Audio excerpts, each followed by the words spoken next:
시청자 여러분 안녕하십니까? BOA 뉴스투데이 시작합니다. 조 바이든 대통령은 갈수록 중요해지는 사이버 위협 대응에 민간 기업의 역할이 중요하다고 강조했습니다. 미국에서는 최근 러시아 추정 해커들의 전방위적 공격이 증가하고 있는 가운데 미국 정부는 북한의 악의적 사이버 활동에도 주시하고 있습니다. 첫 소식 박형주 기자가 보도합니다. 조 바이든 대통령은 25일 백악관에서 국가 사이버 안보 회의를 열어 랜섬웨어 등 갈수록 증가하는 사이버 위협에 대한 대응 역량을 강화하기 위한 민관 협력 방안을 논의했습니다. 바이든 대통령은 특히 사이버 안보는 세계적인 문제라면서 지난 6월 세계 주요 7개국 G7 정상회의에서 동맹국과 이 문제를 논의했을 뿐 아니라 블라디미르 푸틴 러시아 대통령과의 회담에서도 러시아의 사이버 공격 문제를 제기했다고 밝혔습니다. 그러면서 기업들이 주요 사회 기반 시설을 운영하는 만큼 사이버 안보 강화를 위한 민간 영역의 역할이 중요하다고 강조했습니다. And the federal government can't meet this challenge alone. I've invited you all here today because you have the power, the capacity, and the responsibility, I believe, to raise the bar on cybersecurity. 회의에는 정부 핵심 당국자들과 함께 미국의 대표적인 정보기술 IT 기업인 애플의 팀 쿡, 구글의 순다르 피차이, 아마존의 앤디 제시 최고 경영자 CEO를 포함해 뱅크 오브 아메리카와 JP 모건 체이스 등 금융기관, 또 에너지 기업과 보험회사, 교육계 대표 등이 참석했습니다. 정부는 이날 회의에서 랜섬웨어 등 악의적 사이버 위협에 대응해 기업들에게 더욱 강화된 보안 조치를 촉구했고 기업들은 첨단 기술을 활용한 사이버 보안 개선 방안을 제안한 것으로 전해졌습니다.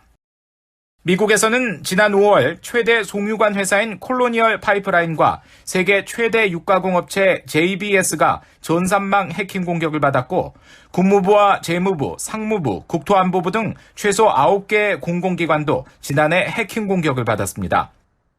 이에 따라 바이든 행정부는 범정부 차원의 사이버 안보 전략을 총괄하는 국가 사이버 국장직을 신설하고 연방정부뿐 아니라 민간 분야의 사이버 안보 기준을 상향하는 대통령 행정명령을 발표하는 등 사이버 안보를 주요 사안으로 다루고 있습니다.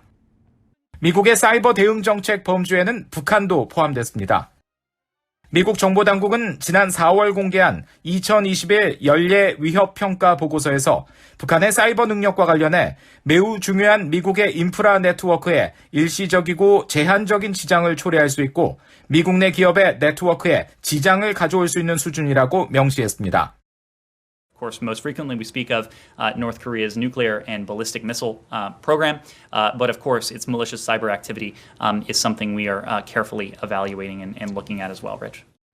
미국 법무부는 지난 2월 가상화폐 탈취 시도 등 사이버 범죄 공모에 가담한 혐의로 북한 해커 3명을 기소했고 연방수사국 FBI와 재무부 등은 북한 해킹그룹 라자루스의 위협을 경고하는 부처 합동주의보를 발령했습니다. 지난달 한국에서는 한국원자력연구원과 한국항공우주산업 등 적어도 4곳의 주요 안보 방산기관이 사용하는 가상사설망 VPN이 북한 추정 해커들에게 공격을 당한 것으로 확인됐습니다.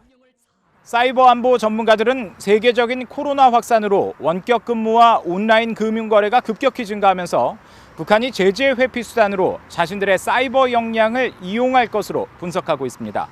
BOA 뉴스 박형주입니다. 미국 인도태평양 사령부는 북한의 어떤 행동도 경계 유지 속에서 확실히 감시하고 있다고 미국 국방부가 밝혔습니다. 미국 합동참모본부의 행크 테일러 소장은 25일 국방부 브리핑에서 북한이 아프가니스탄 탈레반을 지원하고 과거 훈련을 함께하는 등 관계를 과시하는 가운데 대북 감시를 어떻게 하고 있느냐는 질문에 미국 인도태평양 사령부는 북한이 하는 어떤 행동이든 경계를 유지하고 확실한 임무 속에서 감시하고 있다며 사령부의 임무는 변함이 없다고 강조했습니다. 테일러 소장은 또 한국 정부가 아프간 재건 사업에 협력했던 아프간인 조력자들과 가족들을 수용하기로 한 데 대해서도 미국의 아프간 난민 대피에 기여해 준 데 대해 매우 감사하게 생각한다고 말했습니다. 앞서 워싱턴 포스트 등 미국 언론들은 백악관 관계자를 인용해 23일 현재 미국이 아프간인 4만 8천여 명을 대피시켰으며 약 8만 8천여 명이 특별 이민 비자를 통해 미국에 입국할 예정이라고 밝혔고 한국 외교부는 과거 한국 정부 협력을 이유로 탈레반의 보복 위험에 처한 아프간인과 가족 391명을 군 수송기를 이용해 26일 한국에 수용하기로 했다고 밝혔습니다. 미국 국무부가 25일 보도자료를 통해 2억 5,800만 달러 상당의 정밀 유도 무기와 관련 장비에 대한 한국 판매를 승인했으며 미국 국방부 산하 국방안보협력국이 이날 의회에 판매 가능성을 통보하는 필수 인증서를 전달했다고 밝혔습니다. 이번에 한국에 판매가 승인된 무기 내역에는 자동 항법 장치, GPS를 탑재한 통합 직격탄과 유도 키트, 무기 부품, 훈련 보조 장치, 기술 지원과 물류 지원 서비스가 포함됐으며 약 2억 5,800만 달러 규모로 추산된다고 국무부는 전했습니다. 국무부는 이번 판매 제한은 인도태평양 지역의 정치적 안정과 평화, 경제 발전에 중요한 역할을 하고 있는 한국 등 비나토 동맹국의 안보 향상에 기여하고 미국의 외교정책 목표와 국가 안보 목표를 뒷받침할 것이라고 강조했습니다. 또 미한 동맹 간 작전 계획을 지원하고 조건부 전시작전 통제권 전환 계획이 제시한 조건을 충족시켜 한반도에 가용한 군수 자원을 확대하고 현재와 미래 위협에 대응할 수 있는 한국군의 역량을 향상시키는 데 도움이 될 것이라고 설명했습니다. 아프리카에서 주로 초대형 동상 건축으로 외화벌이를 해왔던 북한이 최근에는 소규모 공사에까지 손을 대면서 계속 외화벌이를 하고 있다는 지적이 제기됐습니다. 아프리카의 북한 노동자들은 임금의 80% 이상을 북한 당국에 바치는 등 강제노동의 피해자라는 비판도 나왔습니다. 함지하 기자가 보도합니다. 네덜란드 레이든 대학교에서 북한과 아프리카의 외교, 군사, 경제적 협력 등을 연구해온 티코 벤데르훅 연구원은 25일 미국 동서센터가 개최한 화상 토론회에서 북한이 벌이는 아프리카 내 외화벌이 사업이 다양해지고 있다고 지적했습니다. 그동안 대형 동상 건립 중심이었던 외화벌이가 이제는 수영장 같은 작은 공사까지 이어지고 있다는 겁니다. In recent years, we had quite a lot of attention for these large companies like Mansudae, these large art studios in Pyongyang.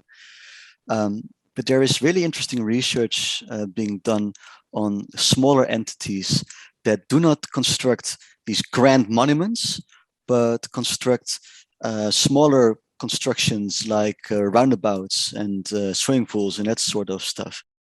실제로 비오이는 지난 2019년 북한의 만수대 창작사의 해외 법인이자 대북 제재 대상인 만수대 해외 프로젝트 그룹이 서아프리카 세네갈에서 코르만 컨스트럭션이라는 위장 회사를 차려 주택과 호텔, 공장 건설에 나선 사실을 확인해 보도한 바 있습니다.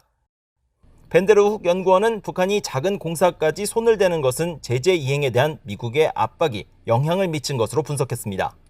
When the United Nations panel of experts tried to clarify what was going on, often their calls for inquiry were unanswered.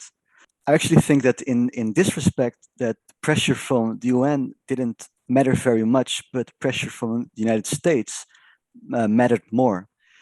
벤데르훅 연구원은 이어 북한의 해외 노동자들은 임금의 80% 이상을 당국에 바치고 있다면서 이들의 외화벌이 상황을 강제 노동으로 규정했습니다. Where we've encountered concisive evidence of these laborers that they had to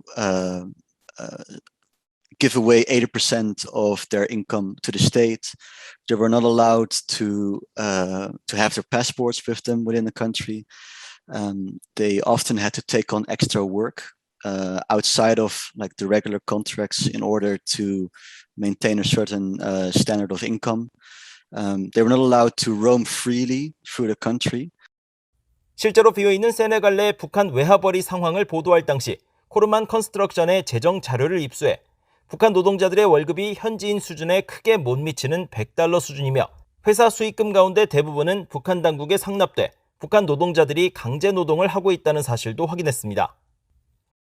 벤데르훅 연구원은 북한이 소규모 공사를 통해 벌어들이는 외화도 합쳐보면 규모가 크다는 사실을 예상할 수 있다면서 현재 우리가 아는 것보다 더 많은 일들이 벌어지고 있다고 강조했습니다.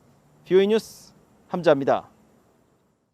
북한 여성들이 가족 경제와 국가 경제에 중요한 기여를 하면서도 정당한 지위를 누리지 못한 채 착취를 당하고 있으며 이런 문제에 대한 기록과 인도적 지원 방안 마련을 위한 노력이 한국 정부의 비협조로 어려운 상태라고 전문가들이 지적했습니다. 레이프 에릭 이즐리 한국 연세대 교수와 미국 동서센터의 세라김 방문연구원은 25일 워싱턴의 한미경제연구소 KEI가 주최한 화상토론회에서 북한 여성은 비공식 경제의 핵심인 장마당의 주체로 북한 가계 수입의 70% 이상을 책임지는 등 가정과 국가 경제에 기여하고 있지만 북한 여성의 시장 지배력과 사회적 영향력은 저평가되고 있다고 밝혔습니다. 특히 북한 여성들은 영양실조와 형편없는 의료 환경, 성폭행, 인신매매 등 여러 착취와 차별을 당하고 있으며 북한 지도부는 여성들이 정부에 의존하지 않고 적극적인 경제활동으로 독립성이 커지는 상황을 우려해 신종 코로나 바이러스 대응을 핑계로 시장 단속이나 관련자 처벌을 강화하고 있다는 분석이 있다고 소개했습니다. 그러면서 북한 여성들에 대한 인권 착취를 기록하고 효율적인 인도주의 지원과 여성들의 경제 역량 강화를 지원하기 위해 국제사회가 인공지능 AI 기술을 활용할 필요가 있지만 그러나 한국 정부의 비협조로 기본적인 자료 수집조차 매우 어려운 상황에 대해 깊이 우려하고 있다고 말했습니다. 영국에 정착한 탈북민 출신의 김찬숙 할머니가 최근 89세를 일기로 세상을 떠났다고 영국 런던대 오웬 밀러 교수가 24일 영국 일간지 가디언에 할머니의 영어 이름인 시실리아 김의 부고를 올리며 전했습니다. 런던대 연구 프로젝트를 수행하면서 김 할머니를 만난 밀러 교수의 부고문에 따르면 서울 출생의 김찬숙 할머니는 1950년 6월 25일 북한의 남침으로 인민군이 서울을 점령하자 인민군 부상병 간호를 위해 입대한 뒤 복무를 마치고 평양 의대에 입학해 의사가 됐지만 남한 출신이라는 이유로 갖은 고초를 겪다가 1973년 딸과 함께 함경북도 새별군의 광산촌으로 쫓겨났습니다. 김 할머니는 1978년 중국 접경 지역에서 일반 의사로 다시 활동할 기회를 얻었지만 1990년대 중후반 이른바 고난의 행군 시절 대기근이 닥치자 홀로 딸을 부양하기 위해 집에서 만든 술을 암시장에 팔며 근근히 살아가다 1998년 딸과 손녀를 데리고 중국 국경을 넘어 탈북했으며 이후 한국 정착의 어려움으로 70대 나이에 영국에서 살아왔습니다. 이상으로 BOA 뉴스투데이를 모두 마칩니다. 시청해주신 여러분 고맙습니다.